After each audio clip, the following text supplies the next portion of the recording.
بسم اللہ الرحمن الرحیم۔ محترم ناظرین، السلام علیکم ورحمۃ اللہ وبرکاتہ۔ آپ اس ویڈیو میں جان سکیں گے کہ ظلم کسے کہتے ہیں، ظلم کی تعریف کیا ہے، ظلم کے احکام کیا ہیں اور ظلم کی مثالیں کیا ہیں، یہ بیان کی جائیں گی۔ آئیے توجہ سے سماعت کیجیے۔ سب سے پہلے ظلم کسے کہتے ہیں، ظلم کی تعریف کیا ہے، ظلم کی ڈیفینیشن کیا ہے۔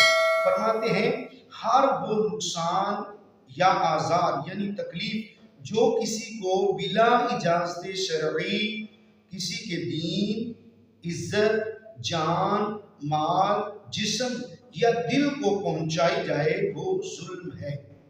اور ظلم چاہے وہ قول کے ذریعے ہو یا فعل کے ذریعے ہو یا ترک کے ذریعے ہو۔ قول یعنی کوئی بات کہہ کر کسی کو تکلیف پہنچائی یا دکھ پہنچایا۔ نمبر دو، فعل کے ذریعے یعنی کوئی عمل کر کے کسی کو تکلیف پہنچائی۔ نمبر تین، ترک کے ذریعے یعنی اس طرح کسی مزدور کی اجرت کو بلا وجہ شرعی اس کو دیر کرنا، تاخیر کرنا، یہ بھی ظلم میں شامل ہے۔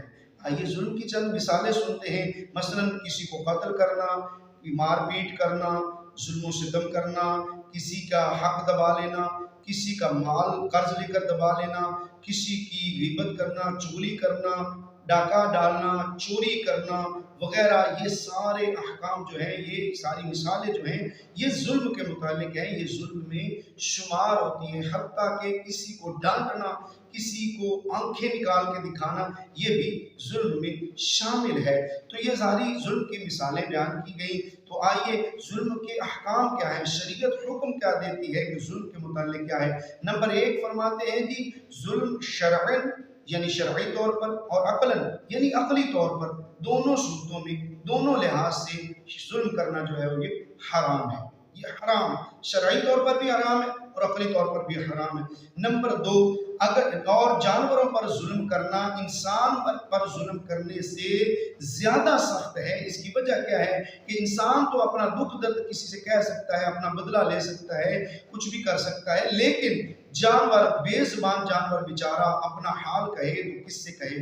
اللہ کے سوا اس کا کون ہے؟ پھر وہ اللہ پاک کی بارگاہ میں ہی فریاد کرتا ہے۔ تو یاد رکھیے پھر اللہ پاک کی بارگاہ میں جب وہ فریاد کرے گا تو پھر کتنی تکلیف ہوگی، پھر کتنی مشقت کا سامنا کرنا پڑے گا، یہ یاد رکھیے۔ اور نمبر تین یہ ہے کہ اگر کسی پر ظلم کیا ہے اور ظلم کر کے اس کا حق دبایا ہے، تو کسی کا مال مثال کے طور پہ ہڑپ کر لیا، غصب کر لیا، تو اس کا حکم یہ ہے شرعی طور پر کہ اسی شخص کا مال، جتنا مال ہے وہ، یہ نہیں ہے کہ اب میں توبہ کر لیتا ہوں، ساری عمر مال کھاتے رہے، رشوت لیتے رہے، سارا کچھ کرتے رہے، آخر میں توبہ کر لیتا ہوں، اللہ کی بارگاہ میں توبہ کر کے تو خلاصی ہو جائے گی۔ اس طرح ہرگز نہیں ہے۔ شریعتوں کا حکم یہ ہے کہ جس کا جتنا مال آپ نے لیا ہوا ہے غیر شرعی طریقے سے، جس انداز سے بھی، وہ اتنا مال اس شخص کو دینا لازم ہے۔ اب اگر وہ فوت ہو چکا ہے تو پھر اس کے وارثوں کو دینا لازم ہے، ورثاء تک پہنچا دیں۔ ورثاء کا بھی پتہ نہیں ہے تو پھر آپ اگر وہ مسلمان ہے تو پھر اس طرح کریں کہ اس کی طرف سے صدقہ و خیرات کریں۔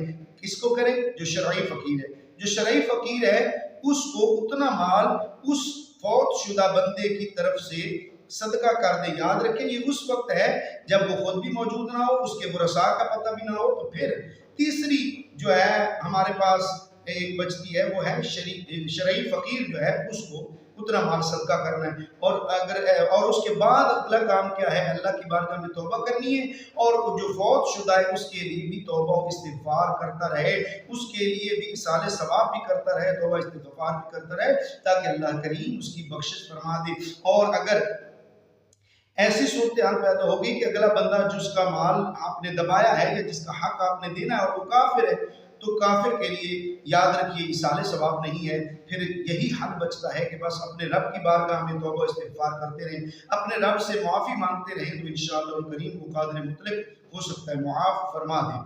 اللہ اکبر کبیرہ۔ آئیے آخر میں حدیث مبارکہ سماعت کیجئے۔ نبی کریم صلی اللہ علیہ وسلم نے ارشاد فرمایا کہ سب سے مفلس یعنی غریب شخص، مفلس بندہ وہ ہے، غریب بندہ وہ ہے جو قیامت والے دن بہت ساری نماز، روزہ، حج، زکوٰۃ لے کر آئے گا، لیکن ساتھ ہی اس نے کسی کو گالی دی ہوگی، کسی کی غیبت کی ہوگی، کسی کا مال نہ حق کھایا ہوگا، کسی کو مار پیٹ کی ہوگی، کسی کا حق دبایا ہوگا، تو پھر کیا ہوگا؟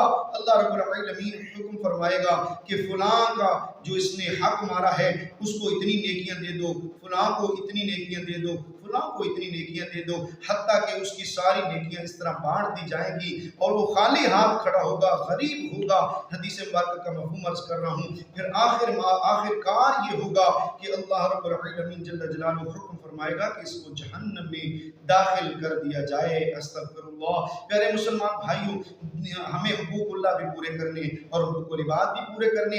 یاد رکھیے کہ بندوں کے حقوق جو ہیں وہ بھی اچھے انداز سے پورے کریں، کسی پر ظلم و ستم نہ کریں۔ یاد رکھیے ظلم کرنا، زیادتی کرنا، کسی کو نقصان پہنچانا، کسی کے دل کو ٹھیس پہنچانا، یہ نہایت ہی برے کام ہیں اور اللہ تعالیٰ کو ناپسندیدہ ہیں، اور ہمارے لیے یاد رکھیے کہ ان کاموں کو کرنے کی وجہ سے اللہ رب العالمین اگر ناراض ہو گیا تو الامان والحفیظ۔